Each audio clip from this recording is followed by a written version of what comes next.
Hello everyone, welcome back to my show The Luke Productions, and I am your host Luke. This video is going to be about the sitcom that changed the landscape of TV shows. The show that is being watched and celebrated all over the world, regardless of their boundaries or religions.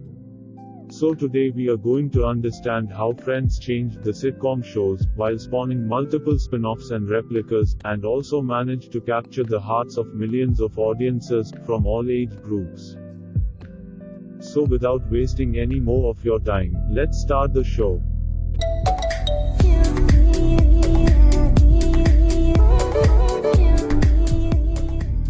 After almost 27 years after its first episode aired, and after 17 years of its last episode, Friends still holds an enormous amount of audience all around the globe. When it premiered, the show was everywhere, the theme song was being played everywhere, and the famous Rachel haircut became the most asked for haircut of that time. Not only did the show achieve great heights during its time, but it still holds its legacy to this day. Friends is still streaming on Netflix with an average watch time of 50 million hours every year. The most interesting part is that, it's not only managed to hold on to its original viewer, but it has also done a wonderful job in bringing in the younger generation of audiences. So, would you be able to ask me how I'm doing? Oh, yes, do that.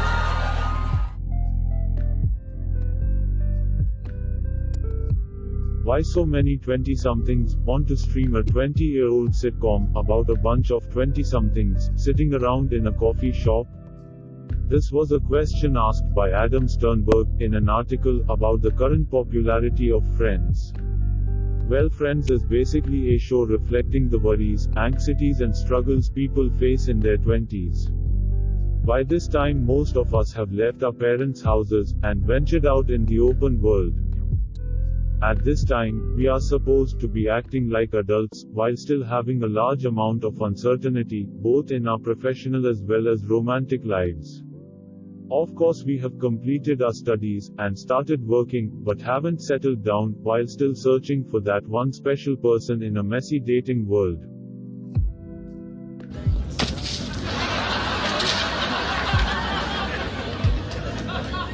Okay, breakup's still on. Alternatively, we may have kick-started our careers, but aren't still established professionally, and in many ways we don't quite feel like an adult. Missing the simple and good old days of our childhood. Don't you think the cowboy hat's a little much? Come on, it's fun. All right. In my opinion, it's not much of a surprise why a 20-year-old sitcom about a bunch of 20-somethings is so popular still to this day. Additionally, in the last 2 decades, there has been a fundamental shift in the lifestyle of young generations. This period of emerging adulthood is defined by a change in professional and romantic uncertainty that didn't used to exist in earlier generations. This is just so exciting. You know, I never worked. I went straight from my father's house to the sorority house to my husband's house. The new generation have chosen to push more boundaries in their professional lives, along with gaining new dating experiences. Hey, how you doing?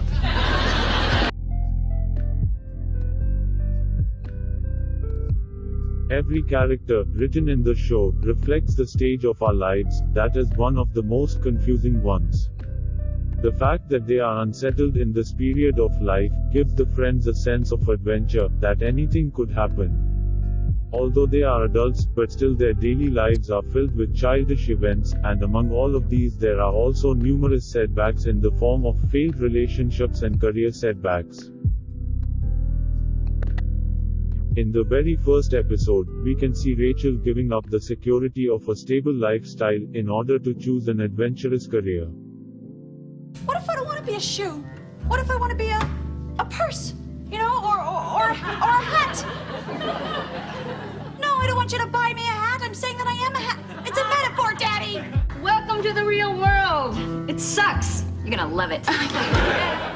On the other hand, Ross, who chose to settle down early, now has an ex-wife and a child. This is the best thing that ever happened to you. You got married. You were like, what, 8? Welcome back to the world. Grab a spoon. Monica does every job she gets as a chef in order to have financial stability.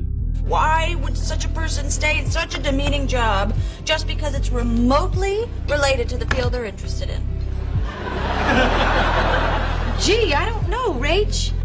We also see that Joey also struggles as an aspiring actor while taking up any type of job he gets.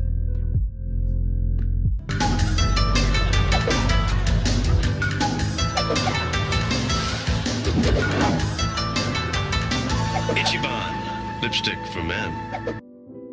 Chandler, who has a job that is making him financially independent, but even he hates his job so much that even his closest friends don't know what he does.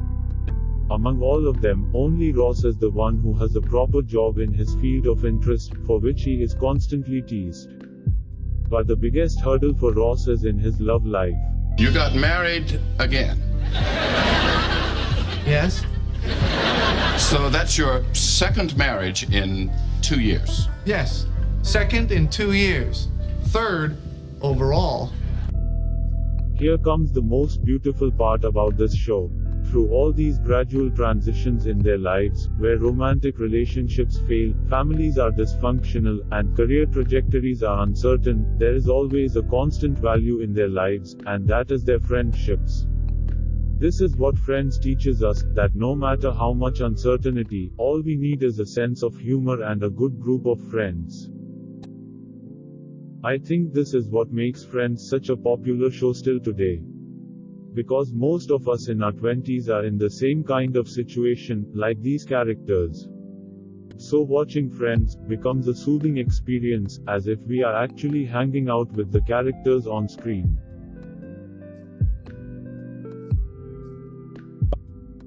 Writing is the most important aspect of comedy, and Friends has a very well thought out writing.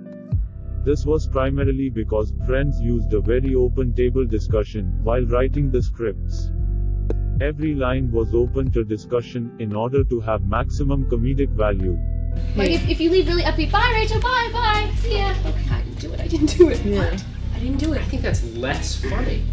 I think it's funnier. Not the way you did it. It's opposite then. No, I think it's funnier when it's got a few line build up. Sorry. No, the acting. I loved it. Was vivid. It was like, wow, where'd Shauna go? Character arcs were developed from season 1 and carried through to the last season. I am not stating that every joke was a top-class joke. Some of them were a bit over the top. But it was the dedication of the whole crew that made the writing truly great. For example, you can see the writers here taking suggestions from Matthew Perry. You know what? Why don't we ask him? And that because it's so like Matthew. Okay. I don't think there's much dating as they are acting out a scene from Barfly. All right. Did they understand so much dating as they are completely filled with alcohol? There's much dating as there are 2 bottles of vodka walking around in human form. Yes. And 5 minutes later, I can't believe Ross and Rachel got married. I know. I didn't even know they were dating again. Well, I don't think they're as much dating as they are 2 bottles of vodka walking around in human form.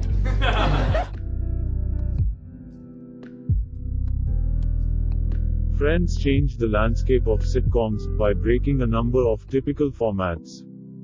At the time, most of the shows revolved around 2 places, a family home and a workplace. With a certain amount of elderly cast providing guidance to a younger cast, and the younger cast providing most of the comedic relief. There were also primary and secondary characters in the shows, where primary characters would take up most of the screen time. Friends broke from this tradition by not showing a family home or workplace, but a rather interesting group of new age adults in a new type of environment.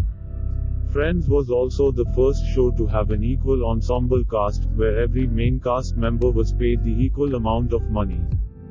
Friends can be seen to have created what now is known as the hangout comedy.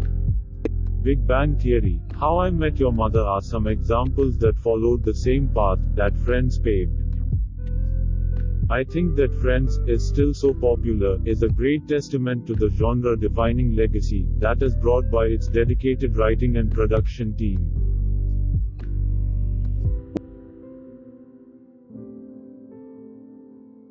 is so weird. Even in the papers this week, 12 years after Friends stopped, it's now in the papers all this week because there's a rumored reunion that you're getting together. Yeah. The reunion was itself a great emotional journey for everyone, refreshing our memories of our favorite show and the characters.